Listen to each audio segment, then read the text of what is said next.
शुरू कहीं से भी हो, शुरुआत होनी चाहिए। ज़रूरत किसी की भी हो, ज़रूरत पूरी होनी चाहिए। ये उद्देश्य लेकर आगे बढ़ रहे हैं आजमगढ़ से विनीत सिंह रिसू। इन्होंने छोटी सी शुरुआत की सोशल मीडिया पर एक पेशेंट के लिए ब्लड डोनेशन की अपील से। तुरंत कुछ लोग मदद के लिए आगे आए। सोचा कि क्यों न सोशल मीडिया के जरिए कुछ और लोगों की मदद की जाए। अपना नंबर शेयर किया। अगले दिन एक लड़की का फोन आया और उसने अपने पिता की बीमारी के बारे में बताते हुए कहा कि सिलेंडर नहीं मिल रहा है। अगले दिन लड़की की शादी थी। सोशल मीडिया पर रिशु ने अपील की।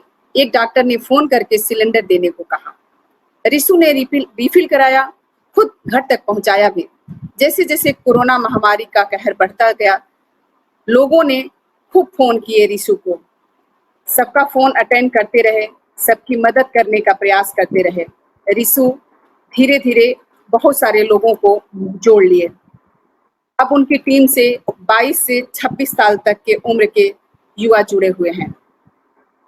आजमगढ़ में किसी को blood, bed, oxygen, ventilator, ambulance की जरूरत होती है तो ये टीम तुरंत सक्रिय हो जाती है और मदद का प्रयास करती है। तो दोस्तों नमस्कार, मैं हूँ शालिनी शिरनेत और आप देख रहे हैं मेरा रंग।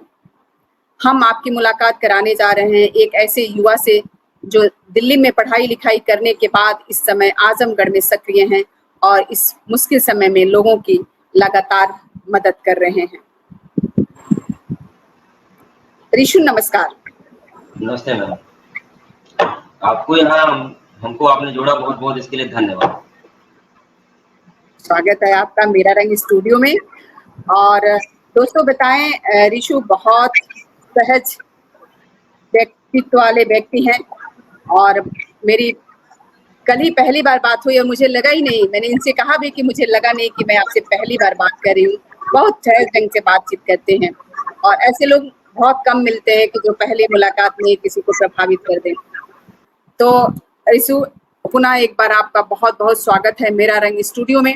और आपसे मेरा पहला सवाल है कि आप अभी जो काम कर रहे हैं उसके बारे में हमने अपने दोस्तों को थोड़ी सी जानकारी दी है, मगर अब हम आपसे जानना चाहेंगे कि इस कोरोना महामारी में किस तरह लोगों की मदद करने की शुरुआत की आपने। जी बहुत बहुत धन्यवाद, आपने यहाँ पे हमको जोड़ा मेरा रंग स्टूडियो में। और ये शुरुआत कुछ भी नहीं थी, यहाँ पे हम किसी की सामाजिक रूप से मदद करने के लिए इस प्लेटफॉर्म पे हम आए नहीं थे और हम किसी की मदद करने के लिए नहीं परेशान थे।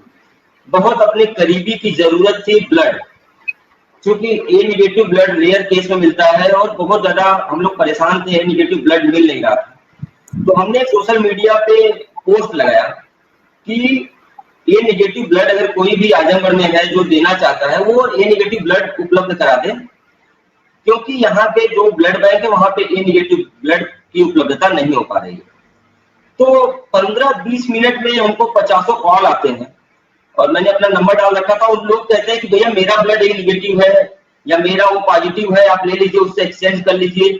उसी में 7-8 लोग ऐसे मिलते हैं जो ए निगेटिव ब्लड की बात करते हैं और तुरंत हमको 20 से 25 मिनट में, जब तक मैं ब्लड बैंक पहुंचूं अपने गांव से तब तक वहां पे लोग पहुंचे हुए होते हैं और एक लोग तो ब्लड निकलवा के रेडी रहते हैं और 45 मिनट उसको एक्सचेंज करने में लगता है। जो हम ब्लड निकलवाते हैं तो 45 मिनट का टाइम लगता है यहाँ पे। तो वहां पे हम जैसे ही पहुंचे 20 मिनट हमको ब्लड उपलब्ध हो गया और वहां के जो ब्लड बैंक के लोग थे वो बोले कि यार इशू बहुत अच्छी यार आपकी मुहिम थी और इस तरीके से तो आप बहुत लोगों की मदद कर लेंगे। फिर मैं अपने पेशेंट को ले गया, ब्लड करवाया और फिर रात में मैं बहुत सोचा विचारा और फिर मैंने एक पोस्ट लगाई अपनी पे। लोग परेशान थे, लोग पोस्ट लगा के सिलेंडर मांगते थे, ऑक्सीजन मांगते थे। तो मैंने सबसे पहले वहां पे ऑक्सीजन रिफिल होता है वहां जाकर के स्थिति देखा, वीडियो बनाया मैं वहां पे और वहां की स्थिति बहुत खराब थी। लोग गिड़गिड़ाते थे सिलेंडर के लिए, ऑक्सीजन के लिए, और जो दूर दूर से लोग आते थे उनको पता नहीं रहता था कि ऑक्सीजन आजमगढ़ में रिफिल कहाँ होता है। शुरुआत हमने आजमगढ़ के ऑक्सीजन रिफिलिंग प्लांट से की थी और हमने लोगों को अपना नंबर एफबी पे लिखा कि जिस किसी को भी ऑक्सीजन की आवश्यकता हो मुझसे संपर्क करें। तो उसमें तो 90% ये लोग सोचने लगे कि मैं ऑक्सीजन प्लांट का ऑनर हूँ। तो लोग फोन करते थे और कहते थे कि यार इशू आपका ब्लड मिल जाएगा, ऑक्सीजन मिल जाएगा क्या? तो मैं पहले कहता था कि हाँ मिल जाएगा, मुझे बहुत अच्छा लगता था बताने में। और मैं कहता था कि आप एकरामपुर आरटीओ ऑफिस के आगे आइए और वहां पहुंच करके आप हमको फोन करिएगा। तो शुरुआत के जो 10-20 कॉल आए, मैं जा जाके रिफिल करवाता था लोगों का, या जिसके पास ऑक्सीजन उपलब्ध नहीं होता था मैं लोगों को ऑक्सीजन देता था। फिर उसी बीच में एक बच्ची का फोन आता है और सोनीमणि पांडे जी मैम है यहाँ पे आजमगढ़ में, उनके माध्यम से जानकारी मिलती है कि बच्ची की कल शादी है और उस बच्ची के पिताजी की तबीयत बहुत खराब है और हॉस्पिटल वो जाना नहीं चाहते हैं। उनका यही कहना है कि मैं बच्ची की शादी तक घर पे रहना चाहता हूँ और मैं बहुत परेशान हो जाता हूँ, ऑक्सीजन सिलेंडर कहीं सच में नहीं मिलता है। और बच्ची फोन करती है और कहती है कि भैया मुझे पता है केवल आप ही मेरे लिए कुछ कर सकते हैं। मैं 1-2 बड़े नेताओं का भी नाम बताता हूँ और मैं कहता हूँ कि आप लोग उनसे संपर्क करिए, वो लोग कुछ कर देंगे। तो वो बच्ची कहती है नहीं भैया केवल आप हमारे लिए कुछ कर सकते हैं, मुझे किसी को फोन नहीं करना है। और बच्ची जेएनयू की शोध छात्रा रहती है, उसी की खुद की शादी रहती है अगले दिन, रात के 9-10 बज चुके रहते हैं। उसको कहती है कि जहां भैया आप बोलेंगे मैं जिसको बोलेंगे मैं भेज दूंगी, लेकिन सिलेंडर इतने टाइम मिल जाना चाहिए। पूरी रात हम प्रयास करते हैं, सिलेंडर सच में नहीं मिल पाता। सुबह होती है 5 बजे उस बच्ची का फोन आता है और कहती है भैया सिलेंडर नहीं मिलेगा तो पापा हॉस्पिटल में जाएंगे, मैं शादी नहीं करूंगी आज। मैं कहता हूँ आप शादी भी करोगे सिलेंडर भी मिलेगा और पापा हॉस्पिटल भी नहीं जाएंगे। और उनके मामा आते हैं, मामा बहुत परेशान होते हैं, हमको बार बार फोन करते हैं, मैं फोन नहीं उठा पाता हूँ उनका कि मैं उपलब्धि नहीं करा पा रहा हूँ अभी तक। उसी बीच हमारे जो व्हाट्सएप ग्रुप मैं बनाए रहता हूँ 10-20 लोगों का, उसी में डॉक्टर मनीष त्रिपाठी रहते हैं, यहाँ पे बहुत लोगों की मदद करते हैं। उन्होंने हमको खुद से फोन किया कि इसे सिलेंडर मेरे यहाँ से ले लो आप हॉस्पिटल से जाके, और उस बच्चे की शादी न। मैं ग्रुप में सारी बातें शेयर करता था, लोगों को दर्द बताता था कि लोगों का दर्द के मैं ऑडियो बच्ची का शेयर किया था। मैं उनके हॉस्पिटल से सिलेंडर लेता हूँ और सिलेंडर लेने से पहले एक घटना और घटती है कि सिलेंडर कोई और लेके चला जाता है ग्रुप में पढ़ के कि डॉक्टर साहब का सिलेंडर है और वो लेके चला जाता है। फिर मैं तुरंत जाता हूँ उनसे, फिर उनको दूसरा सिलेंडर एक जगह व्यवस्था करके देता हूँ। फिर मैं डॉक्टर साहब का सिलेंडर लेकर के उस बच्ची के घर हम लोग जाते हैं रिफिल करवा करके। बच्ची की आराम से शादी होती है, बहुत खुश होती है बच्ची की, भैया आपने मेरी बहुत बड़ी मदद की। फिर उसके बाद हमको लगता है कि इसमें बहुत सारे लोगों को मदद की जरूरत है। तो फिर जितने हमारे जानने वाले थे, मैं व्हाट्सएप ग्रुप, क्योंकि मैं छात्र नेता था और हर जिले के छात्र नेता मेरे परिचित थे, हमने सभी जिले के लोगों को एक एक करके सबका नंबर सेव था। मैंने व्हाट्सएप पे ग्रुप बढ़ाता चला गया और व्हाट्सएप ग्रुप जब बढ़ गया तो 257 की लिमिट रहती है, 257 लोग हर जिले से लगभग हो जाते हैं। उसके बाद हर सेकंड मेरे फोन पे फोन आना शुरू होता है। मैं ट्विटर पे, फेसबुक पे, व्हाट्सएप पे और जहां भी संभव हो पाता है व्हाट्सएप पे ब्रॉडकास्ट बना करके लोगों को लगातार मैसेज करता हूँ। दिन भर में 25 पोस्ट करता हूँ, केवल इसलिए कि जिसको मदद चाहिए हमको कॉल करे।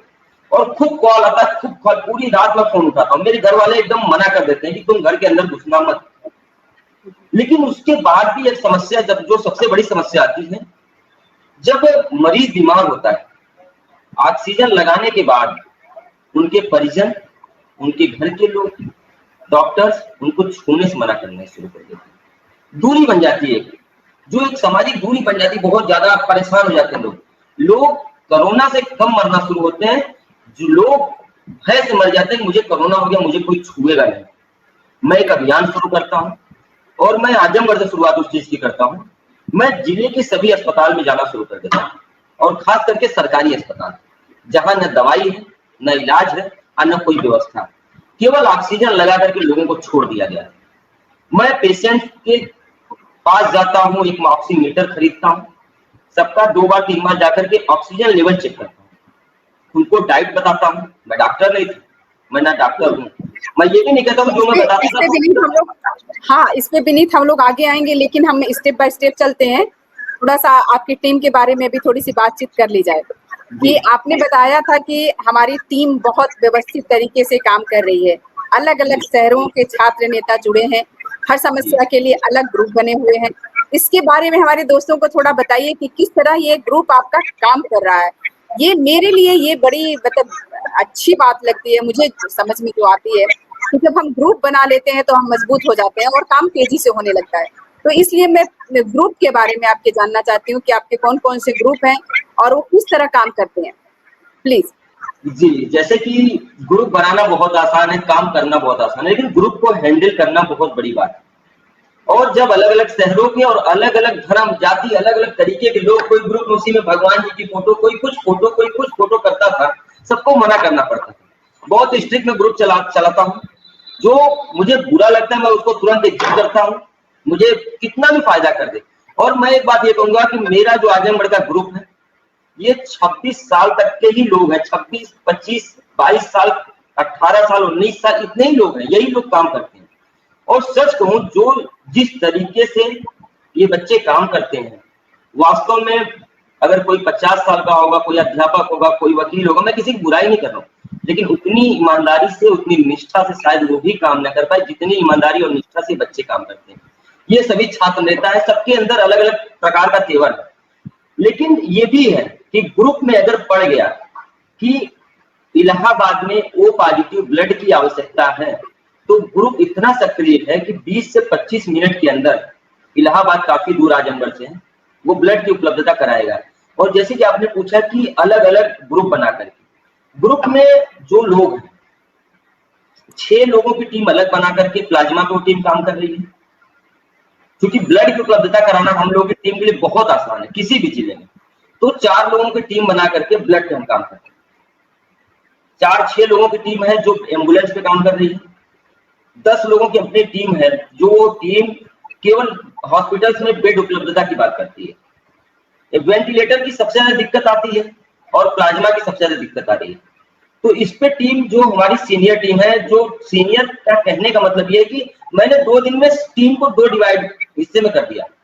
एक हिस्सा होगा जूनियर टीम, जिसका काम है एम्बुलेंस उपलब्ध कराना, हॉस्पिटल्स में बेड खोजना और ब्लड की उपलब्धता कराना। जो सीनियर टीम हो प्लाज्मा पे और वेंटिलेटर पे मुख्य रूप से काम कर रही है, और रेमडेसिविर इंजेक्शन और भी अन्य प्रकार के जो इंजेक्शन है जो उपलब्ध लोगों को नहीं हो पा रहे हैं, जो डीएम अथॉरिटी के माध्यम से मिलते हैं, तो जो सीनियर टीम है उनका काम होता है कि सभी जिले के नंबर ग्रुप में जिलाधिकारियों के, सीएमओ के, सीएमएस के, सभी जो जरूरतमंद अधिकारी हैं, और ऑक्सीजन रिफिलिंग के लिए ड्रग कमिश्नर की जिम्मेदारी है हर जगह। तो ड्रग कमिश्नर के नंबर, ये हम नंबर इकट्ठा कर लिए हैं सबका, और जैसे ही अगर पता चलता है कि इलाहाबाद में वेंटिलेटर की ऑक्सीजन रिफिलिंग कराने की जरूरत है, तो वहां के ड्रग कमिश्नर से हम बात करते हैं फोन पे कि क्या व्यवस्था है। उसके बाद जो हमारी टीम होती है वो अटेंडेंट से बात करती है, जो ड्रग कमिश्नर का निर्देश होता है उसको वहां भेजते हैं। अथॉरिटी लेटर अगर रेमडेसिविर इंजेक्शन डीएम अथॉरिटी को मिलता है, तो जो वहां का नंबर जारी किया, हर जिले का अलग अलग नंबर जारी किया गया है रेमडेसिविर किसी भी इंजेक्शन के लिए, तो उस नंबर को प्रोवाइड करते हैं अटेंडेंट को और कहते हैं कि आप इस पे पहले बात करिए व्यवस्थित तरीके से, आप पहले इस पे बात करिए, फिर अपना डॉक्टर का प्रिस्क्रिप्शन व्हाट्सएप करिए, फिर आप डॉक्टर से बात कराइए, और उसके बाद 15 से 20 मिनट में आपको रेमडेसिविर इंजेक्शन या जो भी इंजेक्शन उपलब्ध करा दिया जाएगा। लेकिन इसके लिए जो प्रक्रिया है किसी को पता नहीं है, एक बार पेपर में छप जाता है वो चीजें, लोग पढ़ नहीं पाते हैं, गांव तक पेपर पहुंच नहीं पाता है, तो उनको नंबर हम लोग के ग्रुप का मिलता चला गया। तो शुरुआत आजमगढ़ से हुई थी, मऊ से फोन आना शुरू हुआ, बलिया से फोन आना शुरू हुआ, बनारस से फोन आना शुरू हुआ, जौनपुर से फोन आना शुरू हुआ। मुझे खुद विश्वास नहीं होता है कि जो बड़े बड़े नेता थे, एमएलसी थे, मंत्री थे, वो हमको फोन करना शुरू किए और हमसे बोले कि हमको ऑक्सीजन सिलेंडर चाहिए, रेमडेसिविर इंजेक्शन चाहिए, हॉस्पिटल में बेड चाहिए, वेंटिलेटर चाहिए। क्यों? क्योंकि उनके पास पता नहीं था कि चीजें मिलेंगी कहां से। हम लोग उसके बाद गूगल का पूरा उपयोग किए और पूरे जिले में, पूरे प्रदेश में जहां सबसे ज्यादा डिमांड होती थी वहां के हॉस्पिटल्स की लिस्ट निकालते थे और एक अपना पर्सनल संबंध उनसे क्रिएट किया, और उनसे हम पूछते थे कि सर आपके यहाँ वेंटिलेटर है क्या? तो कहते थे नहीं यार। तो उसके बाद हम उस पेशेंट को कहते थे कि बस थोड़ा और वेट करिए, हौसला देते थे, ये नहीं कहते थे नहीं मिला, हम कहते थे मिल गया, बस इंतजार करिए, वेंटिलेटर खाली होने वाला, आपको तुरंत मिल जाएगा। तो इस तरीके से हमारा फोन जो आना शुरू हुआ, पहले आसपास के जिलों में आया, और आप बिलीव करेंगे कि हम लोग देश के शायद कोई ऐसा राज्य बचा होगा जिस राज्य का एक आध फोन न अटेंड किया, और मदद भी हम लोगों ने किया। और जो सोशल मीडिया ने हमको लाभ दिया उसकी कोई तारीफ मतलब हम कर ही नहीं सकते, जितना लाभ हमको सोशल मीडिया के माध्यम से मिला। और जो भी हम लोग कुछ कर रहे हैं, जो हम लोग की टीम है, सच में मैं इस टीम में एक छोटी सी कड़ी योद्धा है, इस टीम में कुछ भी कर सकते हैं बिल्कुल। और सोशल मीडिया को बीच बीच में बुरा भला कहने लगते हैं सब, लेकिन इस बार जो सोशल मीडिया ने भूमिका निभाई है सराहनीय है। सोशल मीडिया नहीं होती तो और महामारी फैल गई होती। ये सच्चाई है कि सोशल मीडिया सच में, न्यूज चैनल तो जो टीवी पे आते थे वो तो केवल घटनाएं दिखा रहे थे, काम तो वास्तव में सोशल मीडिया पे लोगों ने किया। बिल्कुल। एक दूसरे से लोग जुड़े, धर्म जाति मजहब से ऊपर उठ करके एक दूसरे की मदद किए। ऐसी जी। ऐसी घटनाएं मेरे साथ हुई कि मैं उन चीजों को मतलब बता नहीं सकता हूँ, और बिलीव कोई नहीं करेगा सच में। धर्म जाति से आपने धर्म जाति पे बात की, तो उस पे आपसे मेरा एक सवाल है कि जब हमारी बात हो रही थी तो आपने बताया कि एक परिवार में अंतिम संस्कार नहीं हो रहा था, तो जी आप खुद डेड बॉडी लेकर गए और 2 मुस्लिम दोस्तों की मदद से अंतिम संस्कार किया आपने। इस घटना के बारे में हमारे दोस्तों को बताएं। जी बिल्कुल। और रमजान का महीना था, हम्म, और सोशल मीडिया पे जानकारी मिलती है कि एक बच्ची है जो कोलकाता की रहने वाली है। उसके पिताजी 3 महीना पहले कैंसर से जिनकी डेथ हो गई थी, और अब उनकी माँ जो आजमगढ़ में जन सेवा केंद्र चलाते थे, रूम लेकर के लोग रहते थे आजमगढ़ के छोटे से कस्बे महाराजगंज में, और उनकी माँ जन सेवा केंद्र चलाती थी। वो कोरोना पॉजिटिव हुई, 5 दिन तक हॉस्पिटल में एडमिट रही, और उसके बाद उनकी डेथ हो जाती है। सोशल मीडिया पे जानकारी मिलती है कि उसका अंतिम संस्कार करने वाला कोई नहीं रहता है। 14 साल की बच्ची रहती है। मैं उस बच्ची को फोन करता हूँ, बहुत मतलब भयभीत होकर फोन करता हूँ, क्या उससे बोलूंगा मैं उससे फोन करता हूँ, मैं इससे ही पूछता हूँ कि बहनी कोई पहुंचा तुम्हारे यहाँ? तो बोली कि अभी तक तो नहीं कोई आया भैया। मैं कहा कि 1 घंटा इंतजार करो, आजमगढ़ से 60 किलोमीटर की दूरी थी, और 1 घंटा इंतजार करो, चलो हम आते हैं, हम सब कुछ कर लेंगे। सच में एक पैसा हम लोग पास नहीं था, और बहुत स्थिति हम लोग की भी खराब थी। जो व्हाट्सएप ग्रुप था उसमें 2-3 लोगों ने हमको पैसा भेजा कुछ कुछ करके, और मैं जब पहुंच गया वहां पर, उसके बाद वहां पहुंचा तो वहां सरकारी एम्बुलेंस हमको नहीं मिल पाई, पीपी किट नहीं मिली। हम लोग पहुंचे तो 15 लोग वहां पर रिसीव करने, हम लोग 15 लोग पहुंचे थे उसकी हम्म, माँ की लाश को।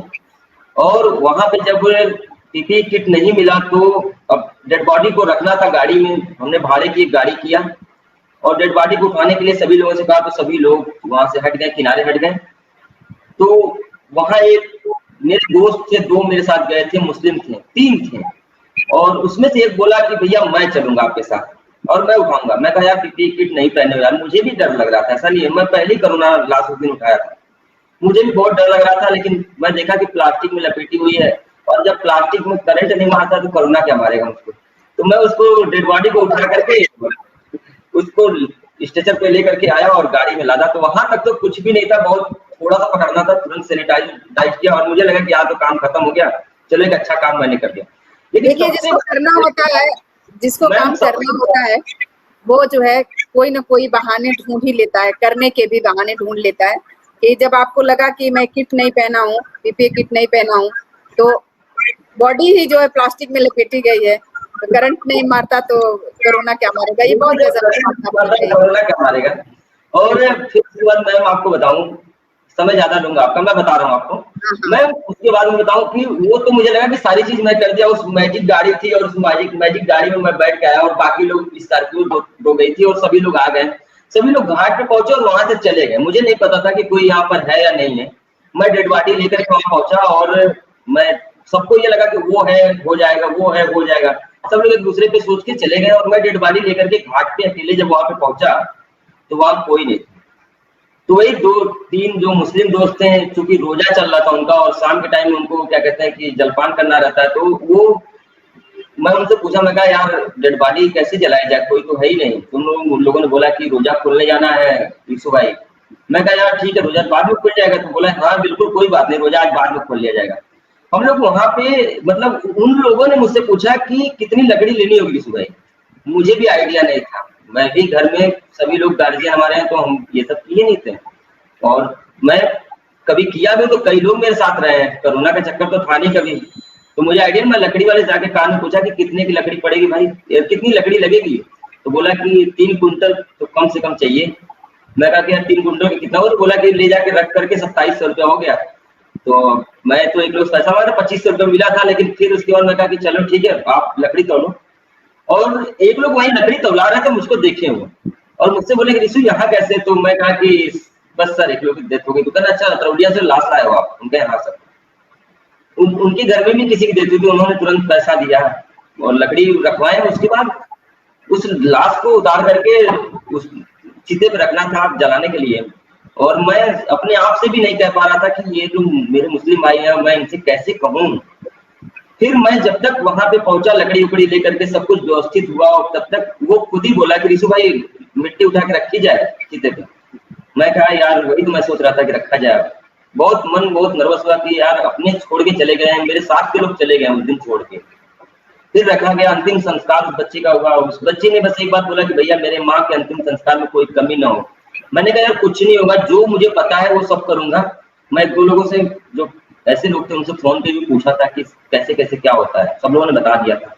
उस तरीके से हुआ। उसने बोला कि मेरी माँ की अस्थि विसर्जित करना है, मैंने नदी में उसको विसर्जित दी, उसी तरीके से कराया जिस तरीके से अंतिम संस्कार किया। फिर उस बच्ची को ले जाकर के उसको घर जो महाराजा में रहते थे वहां पे ले जाकर के हम लोगों ने छोड़ा, पहुंचाया रात को 11 बजे तक। बच्ची अपने घर है, बातचीत होती है, कुछ लोगों ने उसकी मदद भी किया। तो बहुत अच्छा अनुभव रहा। उस कोरोना ने वास्तव में धर्म जात मजहब को खत्म करके एक दूसरे को जोड़ा है। इस चीजों को लोगों को आगे भी जोड़े रखना चाहिए। आपने बहुत अच्छी बात कही कि कोरोना के समय में हम सभी एक हो गए हैं। और आप शायद देख रहे होंगे, कहीं मैं न्यूज दिख रही थी कि 30-32 लोगों की टीम है, वो लोग मुस्लिम हैं और हिंदू लोगों की, जहाँ पे लोग पहुंच नहीं पा रहे हैं, उनको ले जाके अंतिम संस्कार कर रहे हैं, और वो भी हिंदू रीति रिवाज से। जी बिल्कुल। हाँ, तो ये दूरी कहीं ना कहीं कोरोना ने जो है पाट दी है कि जाति धर्म वाली दूरी नहीं रह गई है अब हमारे बीच में। तो ऋषु, आपका बहुत सुंदर अनुभव रहा है, बहुत अच्छा काम भी कर रहे हैं। तो हम आपसे अगला सवाल भी कर लेते हैं, उसमें आप बहुत सारी बातें हमें और भी बताएंगे कि आपने लोगों में भरोसा दिलाने के लिए खुद को कोविड वार्ड में जाना शुरू किया खुद, तो आप जी कैसे खुद को सुरक्षित रखते हैं? जिसे सबसे पहले मैं बताऊं कि डर तो मुझे भी लगता है, इंसान जी हूं और लोगों को गोद में मरते हुए देखा हूं। सुबह से शाम तक अगर 1 घंटा मैं किसी अस्पताल में रहा, उस समय तो 4 लोग 5 लोगों की डेथ हो जाती थी। जब उनके अटेंडेंट को मैं देखा कि उनकी एक ही बात आती थी कि सर कोई डॉक्टर नहीं मेरे पिताजी को देख रहा है, मेरे बहन को कोई डॉक्टर नहीं सर छू रहा है, कोई नर्स नहीं छू रही है, कोई ऑक्सीजन लेवल उनका चेक नहीं करने वाला है। तो मुझे लगा कि लोगों को जागरूक करने के लिए, और सबसे ज्यादा डॉक्टर्स को और उनके अटेंडेंट्स को, ऐसा नहीं कि परिवार वाले छूते थे, परिवार वाले भी दूरी बना लिए थे। मैं अनऑफिशियली बताऊं एक बात, आपको आप लोग जानी जाएंगे, मैं लगभग 2-3 जिले के कोविड वार्ड में गया हूँ, आसपास के 2-3 जिले के कोविड वार्ड में गया हूँ। मैं सबसे मिला हूँ, हर पेशेंट से मिला हूँ। और मैं जाना जब शुरू किया तो मैं अतरौलिया 100 सैया हॉस्पिटल, जिस दिन मैं ये डेड बॉडी उठाने गया था, उसी दिन जब मैं सोचा कि अब तो मुझे कोरोना पॉजिटिव की डेड बॉडी उठानी ही है, तो क्यों ना सबसे इसी बहाने मिल लूं। मैं सबसे मिलने शुरू किया तो एक माता जी थी, 85-90 साल की रही, पानी के लिए इशारा कर रही थी, कोई समझ नहीं रहा था, कोई समझ कह रहा था, कोई जाना ही नहीं चाहता। शीशे से मैं देखा, मैं तुरंत अंदर गया, मास्क लगाया था और ग्लव्स व्लव्स नहीं पहना था। मैं गया, मैंने उनके पास एकदम जाकर के अपना कान लगाया और मैं कहा कि हाँ माता जी बताएं, कोई बात है क्या? तो बोली कि बेटा पानी थोड़ा सा मिल जाता। मैं वहीं पे देखा बोतल का पानी रखा हुआ था, उनकी गिलास भी थी वहाँ पे, उनको दिया और पूरी 300 ml लगभग, हमको लगता है एक बार उन्होंने पानी पी लिया। और बहुत मतलब इशारे में उन्होंने बहुत सारा आशीर्वाद दिया, उन चीजों को मैं मन से महसूस किया। फिर मैं सबसे मिला, मैं कहा कि आपकी समस्या क्या है?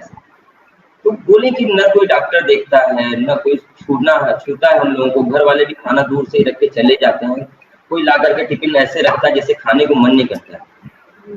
फिर मैं सभी लोगों से, फिर मैं कुछ दिन में जब अंतिम संस्कार कर दिया, अगले दिन सुबह से एक अभियान शुरू किया हम लोग टीम के लोग। सुबह 6 बजे से हम लोग निकले और शहर के अंदर जितने अस्पताल थे सबको हमने टच कर लिया, सभी स्टाफ से, सभी वहां के अटेंडेंट से, और सबसे ज्यादा समय हमने मरीजों के लिए। एक एक मरीज का मैं हाथ पकड़ता था, ऑक्सीमीटर यहाँ पे लगाता था, उनका चेक करता था। अगर 70 आता था तो मैं उनसे बताता था कि चाचा 90 है आपका, आप बस 5 पॉइंट और बढ़ा लीजिए, 95 हो जाएगा तो मैं आपकी छुट्टी करवा दूंगा यहाँ से।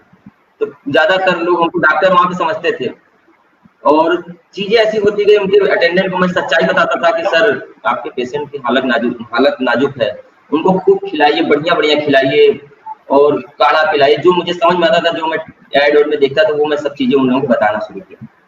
अब हालात ये हुए कि बहुत से मरीज मेरा शाम को इंतजार करते थे कि वो आएंगे, ऑक्सीजन लेवल चेक करेंगे, तब मैं खाना खाऊंगा। और जब मैं कुछ ऐसे मरीज थे, जब मैं उनका चेक करता था तो कहते थे बाबू कोनो डॉक्टरवा ना छुए ने, तू आवेला कम से कम चेक कर लेला। उसके बाद इतना अच्छा लगता था। और जब मरीज पूछते थे मुझसे कि हमके बाबू कोरोना वाला हम मर जाए, तो मैं उनसे एक ही बात कहता था कि चाचा अगर आपको कोरोना हुआ है और आप मर जाएंगे, तो आप यह सोचिए कि अगर कोरोना रहता तो मैं मर जाता। आप तो अकेले कोरोना के पेशेंट है, मैं हजारों पेशेंट अब तक मिल चुका, लेकिन मुझे आज तक कुछ हुआ नहीं और न होगा। कोरोना नहीं है वो, तो मैं उनको बुलवाता था कि वातावरण में ऑक्सीजन की कमी है, जो सच्चाई भी है, हमने जो पेड़ काटे हैं। तो मैं उनसे कहता था कि चाचा ऑक्सीजन की कमी वातावरण में हो गई, इस वजह से आप बीमार है, आपको कोरोना नहीं है, ये रिपोर्ट गलत हो गई है, पॉजिटिव गलत हो गई है चाचा, आप एकदम ठीक है, कोई दिक्कत नहीं है, दीदी आप एकदम ठीक है।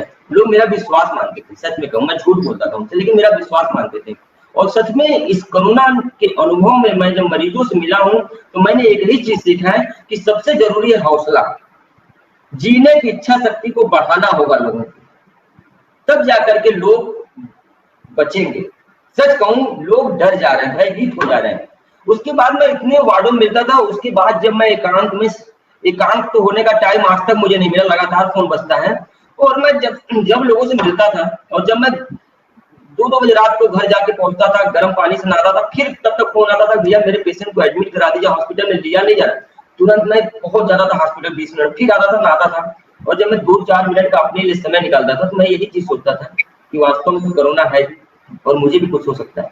लेकिन मेरा एक मन कहता था कि मुझे कुछ नहीं होगा, फिर से सुबह उसी ऊर्जा से काम करना है, और उसी ऊर्जा से मैं लग जाता था। और शायद ही आजमगढ़ में कोई ऐसा पॉजिटिव पेशेंट हुआ होगा जो हॉस्पिटल गया होगा और शायद मुझसे ना मिला। तो रिशु से हम अगले सवाल की तरफ चलते हैं कि रिशु आपने अपने अनुभव से लोगों को क्या संदेश देना चाहेंगे कि इस आपदा के समय में आप ही की तरह दूसरे लोग मदद कर रहे हैं, वो किस तरह और अच्छे से कर पाए?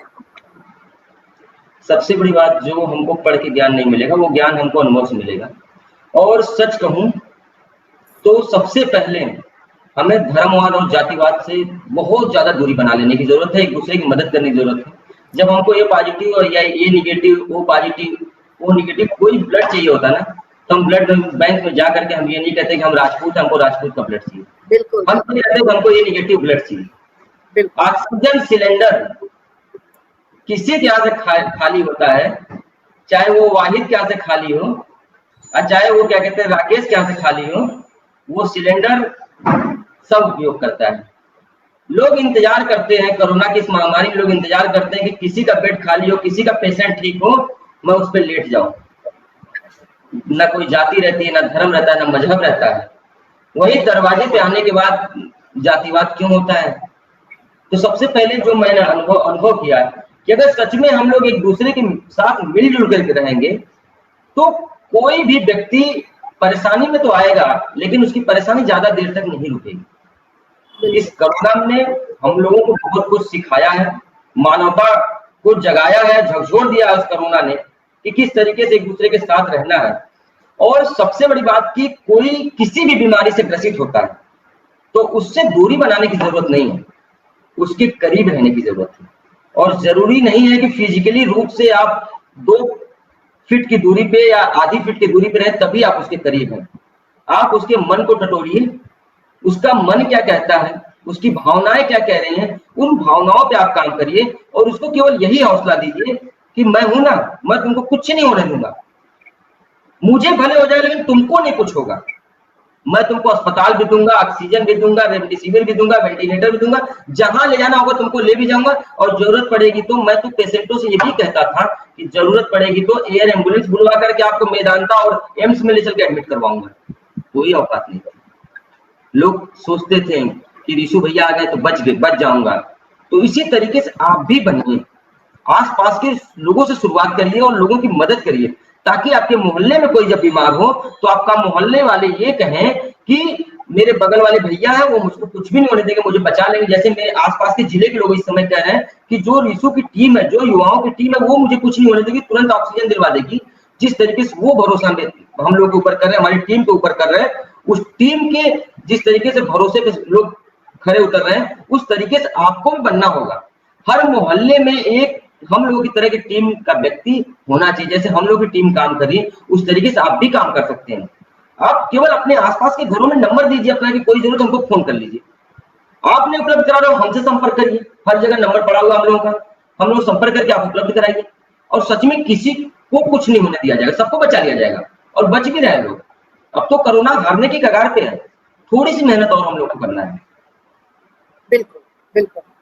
तो आपके हौसले को सलाम कि आप इतना हौसला बनाए हुए हैं कि आप लोगों को ये कह देते हैं। मुझे लगता है कि ये कह देने से वो आधा ठीक हो जाते होंगे कि आप मुझे बताइएगा और हम एम्बुलेंस मुहैया करा देंगे या एयर एम्बुलेंस आपको मुहैया करा देंगे वेदांता में और दिल्ली जैसे शहरों में, लखनऊ जैसे शहरों में आपको एडमिट करा देंगे। ये जो है उन लोगों को ना जीने के लिए एक सहारा मिल जाता होगा कि अरे ऋषु है मुझे बचा लेगा। और क्या लोग ये कहते हैं कि बस और ये एक सराहना ये दोस्तों मैं आप सबसे बताना चाहता हूँ कि रिसु को कहीं से फंड नहीं मिलता। आर्थिक रूप से रिसु ऐसा नहीं है कि कहीं से फंड प्राप्त कर रहे हैं, प्रशासन इनको पैसे दे रहा है। ये लोग खुद से इकट्ठा करके, दोस्तों से इकट्ठा करके और अपील करते हैं कि हम ये काम करने जा रहे हैं और लोग अपने आप से इनकी मदद कर देते हैं और उसी काम के लिए करते हैं। कोई ऐसा नहीं है कि इनके फंड में लाखों लाखों रुपए आ रहे हैं। उसके बाद भी ये इन लोग के हौसले देखिए किस तरह ये लोग अपने जज्बे के साथ तैयार हैं लोगों की मदद करने के लिए। आपके पूरी टीम को मैं सलाम करती हूँ कि आप लोग जो है इतने जज्बे से काम कर रहे हैं। चलते चलते मैं आपसे एक सवाल जानना चाहती हूँ रिसु। जी दोस्तों मैं इनको रिसु इसलिए कह रही हूँ, उनका पूरा नाम विनीत सिंह रिसु है। रिसु इनका निकनेम है और ज्यादातर लोग इन्हें रिसु के नाम से जानते हैं। जी तो रिसु चलते चलते हम सवाल पूछते हैं आपसे कि जी आपने दिल्ली में पढ़ाई की और जी उसके बाद वापस आजमगढ़ चले गए। हम जी सभी जानते हैं कि कहीं न कहीं भाई दिल्ली या बम्बई या लखनऊ से तो पिछड़ा हुआ है ये हमारा गोरखपुर और आजमगढ़ जैसा जगह। जी तो मैम। आपने क्या सोच के वापसी की? लोग तो आते हैं तो दिल्ली में बस जाते हैं, जाते ही नहीं है। आवाज जा रही है? जी, दिल्ली में पढ़ाई करता था, कुछ काम, कुछ आजमगढ़ में कुछ ऐसी एक पारिवारिक घटना हो गई जिस वजह से मुझे आजमगढ़ आना पड़ा। और आजमगढ़ आने के बाद मैं यहीं पे अकाउंटेंट की जॉब करता था आजमगढ़ में भी। और उसके बाद मैं ऐसे ही लोगों से देखता था, लोग परेशान रहते थे, लोगों की मैं मदद नहीं कर पाता था, मैं अपने काम में बिजी रहता था, एक आध लोगों की मदद मैं कर पाता था। तो यहीं आजमगढ़ में सिविल कॉलेज है, मैं वहाँ एलएलबी में अपना एडमिशन कराया 2014 में। और सच बताऊं तो इस समाज सेवा की वजह से आज तक मैं अपना एलएलबी कंप्लीट नहीं कर पाया हूँ। जब भी परीक्षा रहती, कोई न कोई ऐसी घटना रहती, मुझे धरना करना पड़ता है, कुछ न कुछ करना पड़ता है। तो मैं एलएलबी में एडमिशन कराया सिवली कॉलेज में, और जब एडमिशन कराया तो मुझे लगा कि मैं छात्र संघ का चुनाव लड़ूँ यहाँ से। और मैं वहाँ से चुनाव हार जाता हूँ। लेकिन चुनाव हारने के बाद मुझे लगता है कि मुझे आजमगढ़ के लोगों के लिए कुछ करना होगा। और करने के लिए मैं इसी तरीके से छोटे-छोटे अभियान शुरू कर देता हूँ। और मेरा मन इन सब चीज़ों में लग जाता है, और जो मेरी पीछे की लाइफ़ रहती है दिल्ली वाली, मैं उन सारी चीज़ों को पूरी तरीके से भूल जाता हूँ। और कल मैम आपने पूछा तो मुझे वो चीज़ें याद भी आई कि मैं दिल्ली में रहा हूँ, मैं दिल्ली से पढ़ा हूँ। मैं तो किसी को कभी कुछ बताया भी नहीं, और बहुत कुछ मेरे बारे में बहुत लोग नहीं जानते। बहुत करीब जो है वो भी शायद बहुत कुछ नहीं जानता है, बस इतना जानता है कि ऋषु है, लोगों की मदद कर रहा है। बस इससे ज़्यादा मैं बताता भी नहीं किसी को। ना मैं अपनी संस्था का नाम बताता हूँ, ना मैं अपने बारे में कोई परिचय देता हूँ। कोई मुझे फ़ोन करता है, कहता है कि कहाँ लगा है फ़ोन? मदद के लिए फ़ोन किया ना उसने। तो मैं उससे यही कहता हूँ कि यार आप मदद बताओ, कहाँ लगा है, कौन बोल रहे हो, किससे बात करनी है, वो सब छोड़ दो। पहले परिचय ज़रूरत नहीं है। तो इसलिए मुझे नहीं लगता कि चीज़ों को मतलब बहुत ज़्यादा एक्सप्लेन करना चाहिए। बस किस तरीके से लोगों को मदद करना है, इस पे फ़ोकस करना चाहिए। जिस लक्ष्य पे हम काम कर रहे हैं वो हमारा लक्ष्य है, जीवन का सबसे बड़ा लक्ष्य होना चाहिए, जब तक वो लक्ष्य पूरा ना हो जाए। और करियर बनाने का कोई शौक नहीं है। हज़ारों हज़ार लोग डेली करियर बना रहे हैं। वो मेरे छोटे-छोटे भाई जब आगे बढ़ेंगे तो मैं ऑटोमेटिक आगे बढ़ जाऊँगा। जैसे आपने बोला कि मेरी टीम के लोग सहयोग करते हैं, सच में कह रहा हूँ मैम, किसी ने कोई सहयोग नहीं आज तक किया है। चाहे कोई नेता रहा हो, मंत्री रहा हो, विधायक रहा हो, सब जानते हैं कि हम लोग काम करते हैं। और ना हम किसी के सामने सहयोग के लिए कभी गए हैं। हाँ, जो टीम के लोग हैं, वही मेरी सबसे बड़ी ताकत है। मैं आज जो कुछ भी हूँ, जो कुछ भी कर रहा हूँ, केवल अपनी टीम की वजह से, युवाओं की टीम की वजह से। जितना बड़ा उनका सपोर्ट है ना, ये मैडम बहुत बड़ी बात है। कुछ न रहते हुए इतने लोगों का सहयोग, एक बार फ़ोन कर देने से लोग, एक बार पोस्ट कर देने से लोग ब्लड देने को तैयार है, 2-2 यूनिट एक-एक बंदा निकलवाने के लिए तैयार है। तो मैं जब दिल्ली से आया तो इन सारी चीज़ों में जब मैं लगा ना, तो मैं दिल्ली की पूरी लाइफ़ भूल गया। दिल्ली का साकेत में मैं रहता था, मालवीय नगर में मैं अरविंदो कॉलेज में पढ़ता था, डीएलएफ मॉल, कौन कौन से मॉल में घूमता था, खूब घूमता था, घूमने का बहुत शौकीन हूँ। साइकिल रखा था, साइकिल से कोचिंग जाता था, लोगों से मिलता जुलता था, बहुत अच्छा मुझे लगता। दिल्ली सच में बहुत अच्छा शहर है, और कभी सौभाग्य रहा तो दिल्ली के लोगों के लिए भी करने का मौका मिला तो जरूर करूंगा, और करने के लिए अगर बिल्कुल। आना होगा जरूर आऊंगा।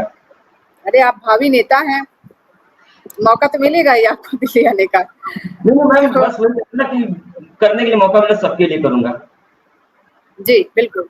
तो दोस्तों, रीशु से अगर हम बात करेंगे तो मैंने बताया कि बहुत देर तक हम बात कर सकते हैं। इनके पास बहुत एक्सपीरियंस है, बहुत सारा इन्होंने काम किया है, और ये भी है कि मैं इनसे बात करूँगी, इनकी पर्सनल बातें हम लोग जानेंगे कि कैसे इन्होंने पढ़ाई-लिखाई की और कैसे-कैसे ये दोबारा से आजमगढ़ लौटे। लेकिन अभी हमने इस बात पे बात करने के लिए इनको आमंत्रित किया है कि कोविड के समय में किस तरह ये लोगों की मदद कर रहे हैं, और ये इनका परिचय जो है सोनी पांडे ने दिया। सोनी पांडे ने बताया कि जो है एक लड़का है रीशु, जो बहुत अच्छा काम कर रहा है। तो फिर मैंने रीशु को फ़ोन किया और रीशु से हमारी बातचीत हुई, और आज आपके सामने है रीशु। इतनी सारी बातें इन्होंने बताई। तो हमने करीब-करीब कोरोना से संबंधित सारी बातें पूछ ली हैं आपसे, लेकिन अगर आपको लगता है कि बहुत कोई स्पेशल बात आपके अंदर है जो बता देना चाहिए, लोगों को सहयोग करने में मदद मिलेगी, तो रीशु आपसे जानना चाहूँगी। जी मैम, मैं वही चीज सोच रहा था कि मैं एक क्वेश्चन अपने तरफ से उसका आंसर तैयार करके रखा हूँ, मैं अपने तरफ से कुछ बोलना चाहता था। बिल्कुल।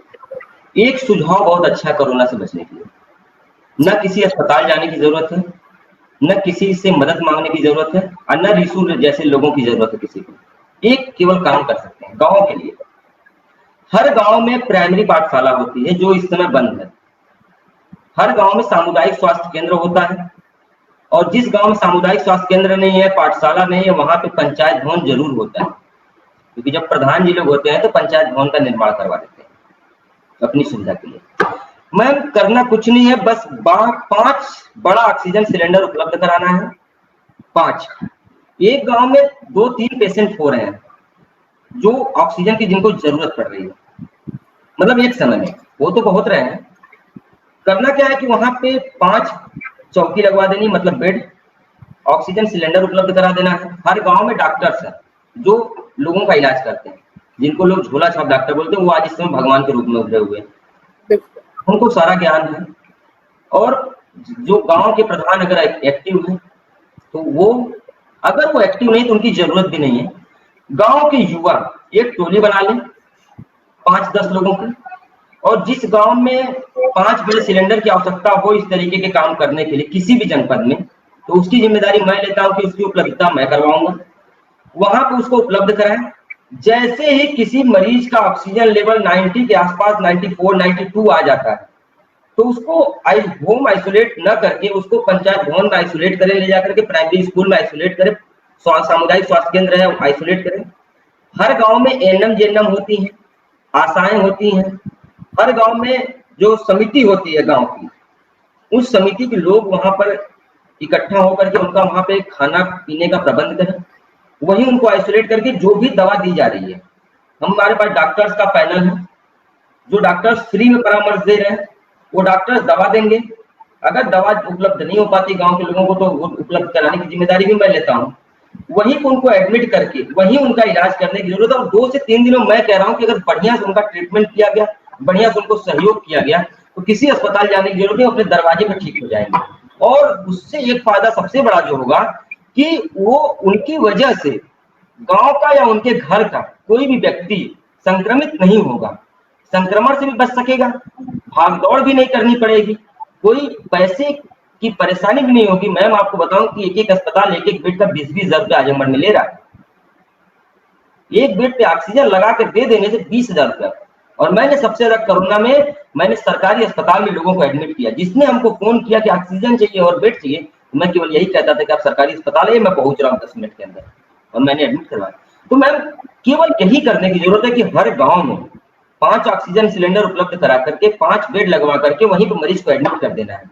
और वहीं पे उनको ऑक्सीजन देना है, वहीं पे उनको परामर्श देना है, और जरूरत पड़ेगी तो हर जिला अस्पताल के सीएमएस सीएमओ हम लोग के संपर्क में, डीएम संपर्क में अन्य जनपदों के हैं, हम उनसे बात करके एक डॉक्टर की टीम भी बन सकती है, और वो डॉक्टर जाकर के जिस तरीके से अस्पताल में इलाज कर रहे हैं वहां पर जूनियर डॉक्टर जाकर के उनको देख लेंगे, जो भी आवश्यकता होगी उनको पूरा करेंगे।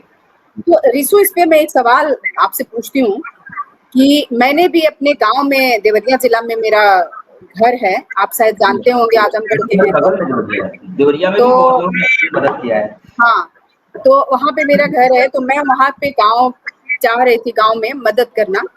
तो हालांकि कुछ किया भी गया है, मेरा भतीजा भी हमारे साथ जुड़ के काम कर रहा है, तो बहुत सारी चीजें अभी उसने मास्क, सैनिटाइजर ये सब भिजवाया है। जी। लेकिन हम लोग इसी तरह, जिस तरह आप कह रहे हैं कि 4-5 बेड लगा दिया जाए और सुविधाएं उपलब्ध करा दी जाए छोटी छोटी, तो जब हम बात कर रहे थे तो उन लोगों ने कहा कि गांव के लोग मानेंगे ही नहीं।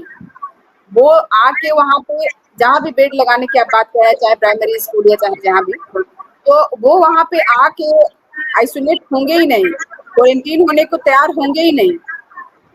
आप इस बात को कैसे? इसके लिए भी मेरे पास एक आइडिया है। ये बताइए कि मैं क्वेश्चन करूँ एक आपसे? हाँ हाँ बिल्कुल। सरकार का फरमान जारी हो गया कि लॉकडाउन कर देना है, बिल्कुल। क्या मोदी जी दिल्ली में बैठ के बोलते उससे लॉकडाउन का लोग पालन करने की शक्ति दिखानी पड़ी? शक्ति दिखानी पड़ी ना। उनको डर था कि मैं मर जाऊंगा दुकान खोलूंगा, तो जो दुकान खुलेगी उसकी चालान काटी गई। हर गांव में हर थाने का हल्के का सिपाही एक तैनात होता है, हर गांव में एक सिपाही तैनाती होती है, हर गांव के नुक्कड़ पे एक हल्के का सिपाही होता है, जो पूरे गांव की जिम्मेदारी उसकी होती है। हम ये तो कर सकते हैं ना, कुछ थाने को सूचित करें कि हमारे गांव में कोरोना पॉजिटिव पेशेंट है और उसका ऑक्सीजन लेवल डाउन है, हॉस्पिटल्स नहीं मिल रहे हैं, और सरकार भी कह रही है कि आप स्टोर मत करिए सिलेंडर, ऑक्सीजन सिलेंडर स्टोर मत करिए। तो हम उनको ये सूचना देंगे, और अपनी जो समिति है उसमें, उस समिति में मैंने बोला ना कि समिति में सभी लोगों को रखने की जरूरत है, एएनएम को, जेएनएम को, आशा को, हल्के के सिपाही को, दरोगा को, सबको रखने की जरूरत है। और जो अपने घर से नहीं आएगा जबरदस्ती, उसके साथ जबरदस्ती भी करनी पड़ेगी, क्योंकि सबको बचाना है। और जब एक व्यक्ति भी सबसे पहले बच के अपने घर जाएगा और वो कहेगा कि मैं अपने पंचायत भवन में ठीक होकर आया हूं, तो सभी लोग वहीं जाएंगे जहां लोग जाते हैं, जहां लोग नहीं जाने के लिए तैयार थे। जिला अस्पताल आजमगढ़ में मैं सच में कोई इलाज कराने के लिए तैयार नहीं होता था, लेकिन आज जब फोन आता तो कहते हैं कि हमको जिला अस्पताल में एडमिट करवा दीजिए। हम प्राइमरी से मैम लेकर के इंटर तक की अपने बच्चे की पढ़ाई कहाँ कराते हैं? प्राइवेट कॉलेज में पढ़ाते हैं, आईसीएससी बोर्ड पढ़ाते हैं ना। और जब हम उसको आगे पढ़ाना रहता तो हम क्या करते हैं? स्कॉलरशिप मिल जाए ना, प्राइवेट यूनिवर्सिटी में पढ़ाने भेजते हैं अपने बच्चे को जल्दी। तो मैम लोगों को सरकारी सुविधाओं को से जोड़ना होगा। और पता है, जब हमारे जैसे जागरूक लोग, आप जैसे जागरूक लोग, और सच में मैम मैं धन्यवाद इस बात के लिए भी कहूंगा कि एकदम जीरो लेवल पे काम करने वाले व्यक्ति को आप लोग खोज लिए। सच कह रहा हूँ मैं, सोनी मैम का भी धन्यवाद है। तो हम लोगों जैसे लोगों को मैम, अगर सच में अस्पताल पे अगर हम काम कर रहे हैं ना, बहुत सारा विषय है मैम, बहुत सारा विषय, बहुत सारी चीजें हैं जो एक्सप्लेन केवल अगर आप कर देंगे ना, तो आजमगढ़ शायद क्या पूर्वांचल मेरा तो सुधर ही जाएगा। मैं केवल यही कहता हूँ ना कि अस्पताल में, यही एक छोटा सा उदाहरण दूं आपको मैम, जब हम सरकारी अस्पताल में जाते हैं ना, तो हम कहीं थूक देते हैं, पान खा के, गुटखा खा के। और जब यही व्यक्ति प्राइवेट अस्पताल में जाता है ना, तो डॉक्टर सारे नियम कानून फॉलो करता है। ये स्टाफ से ये भी पूछने में डरता है कि मैं थूकू कहाँ, धीरे से पूछता है भैया थूकने की कोई जगह है क्या? तो मानो वही है, व्यक्ति वही है, लेकिन चीजें बदल रही हैं। तो मैं लोगों से बस यही कहता हूँ ना कि जितना आप परेशान होते हो प्राइवेट अस्पताल में एडमिट होने के लिए जुगाड़ लगाने में ना, आप सरकारी में एडमिट हो जाओ। उसके बाद जुगाड़ जो लगाना था वहां पे प्राइवेट में एडमिट होने के लिए, वो जुगाड़ आप अपनी सुविधा में लगाओ, लड़ो सबसे। मैं कहता हूँ डांट के भगा दो, अगर कोई डॉक्टर नहीं सुना डांटो उसको, गाली दो, बोलो उसको, नहीं सुनकर मैं मर जाऊंगा, आत्महत्या कर लूंगा, मैं मर जाऊंगा अगर मेरे मरीज को कोई नहीं देखेगा, अभी तो रोड पे चलाऊंगा। मैं क्रांति लाने के प्रयास करता हूँ कि सरकारी सुविधाओं में क्रांति है। सरकार अगर इतना ज्यादा पैसा खर्च कर रही घोटाले के साथ, कोई भी सरकार हो, अगर 100 करोड़ भेज रही है किसी काम में, तो 1 करोड़ अगर मेरे अस्पताल तक पहुंचते पहुंचते 1 करोड़ बचता है अगर, तो उसका तो इस्तेमाल कम से कम अच्छे से हो। या हमारे जैसे और आप जैसे लोग जो लोग जागरूक नहीं, जो लोग बड़े-बड़े अस्पतालों में जिनका संबंध है, वहाँ अगर लोगों को भेजेंगे तो वो भी तो 1 करोड़ रुपए लोग खा जाएँगे ना। बोल देंगे दवा रखे-रखे खराब हो गई, दवा खरीदाई ही नहीं, दवा खराब हो जाती है। तो मैम सच में सबको सरकारी सुविधाओं से जोड़ने की ज़रूरत है। और सच में लोग जो आप अपने गाँव के बारे में बोली ना मैम, कि लोग अगर वहाँ नहीं जाएँगे तो उसके पीछे भी बहुत सारी सिस्टम है, उन पे काम करने की ज़रूरत है और जाएँगे कैसे नहीं?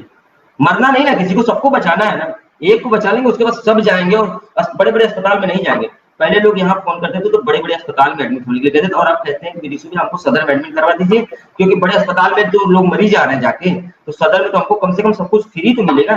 और एक बात मैं कहूँगा कि किसी भी परिजन को मैं बस यही चाहता हूँ कि वो प्राइवेट अस्पताल में एडमिट करके केवल दवा के पैसे का इंतज़ाम करने के चक्कर में वो भी मरीज़ न बन जाए। सरकारी अस्पताल में अपने पेशेंट को एडमिट करिए, वहाँ की सुविधाओं के लिए वहाँ के अधिकारियों से मिलिए और अपने जो पैसा इंतजाम करने में आप दिमाग लगा रहे हैं ना, वो अपने मरीज को ठीक करने में दिमाग लगाइए। जिस गाँव में जो सुविधा उपलब्ध है, उस सुविधा का लाभ लीजिए आप। अगर कोई बंदा आपके गाँव में अगर बेड लगा करके, ऑक्सीजन लगा करके अगर ऑक्सीजन और दवा आपको दे रहा है ना, तो आप उसका लाभ लीजिए और घर में ऑक्सीजन लगाने से आप ठीक नहीं हो सकते। मुझे लगता है कि अब जैसे-जैसे गाँव की तरफ ये महामारी फैल रही है, आप भी देख रहे होंगे, अपने वहाँ भी देख रहे हैं, मैं भी अपने वहाँ से रोज़ की खबरें सुनती हूँ कि आज उनकी डेथ हो गई, आज उनकी डेथ हो गई। 1 हफ्ता के अंदर-अंदर 6 लोगों की डेथ हो गई हमारे वहाँ, है ना?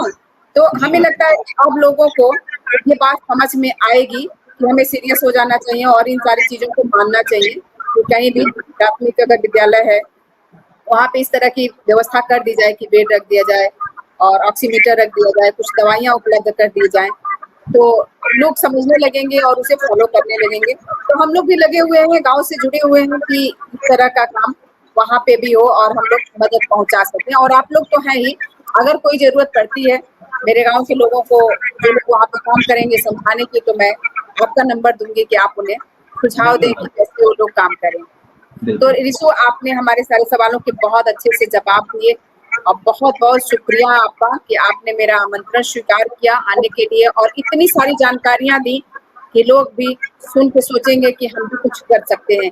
एक छोटी-सी शुरुआत आपने की और आज जो है हज़ारों लोगों की मदद कर चुके हैं। तो दोस्तों देख रहे हैं आप, हमारे साथ रिशु थे और रिशु ने बहुत अच्छा काम किया है इस कोरोना काल में और अभी कर ही रहे हैं, लगातार कर रहे हैं और आज जब हमारी बात हो रही है, इससे पहले इन्होंने कई लोगों को ब्लड डोनेट कराया है और हम लोग थोड़ा देर से ज्वाइन किए हैं क्योंकि इन्होंने बार-बार ये कहा है कि मैम बस थोड़ी देर लगेगा, मैं किसी को ब्लड दिलवा रहा हूँ, बस मैं अभी जुड़ता हूँ, अभी जुड़ता हूँ। तो कुछ पल हम लोगों को उसमें लग गया जुड़ने में। तो आप इससे कल्पना कर सकते हैं कि कितना ये काम कर रहे हैं और देवरिया जिला, गोरखपुर, आजमगढ़, जो दोस्त इसको देख रहे हो, तो मेरा निवेदन है और आग्रह भी है कि आप रिशु से संपर्क करें और रिशु आपको मदद देंगे और ये भी कि रिशु की भी मदद करिए, एक और बड़ी टीम बन जाए ताकि जो है और तेजी से काम हो सके। तो रिशु दोस्तों से यही विदा लेते हैं और आपके बारे में हम विस्तार से बातचीत करेंगे फिर कभी। जी मैम, बिल्कुल। बहुत-बहुत धन्यवाद। तो यही विदा लेते हैं। बहुत जय शुक्रिया हिंद। आपका जय समय हिंद। देने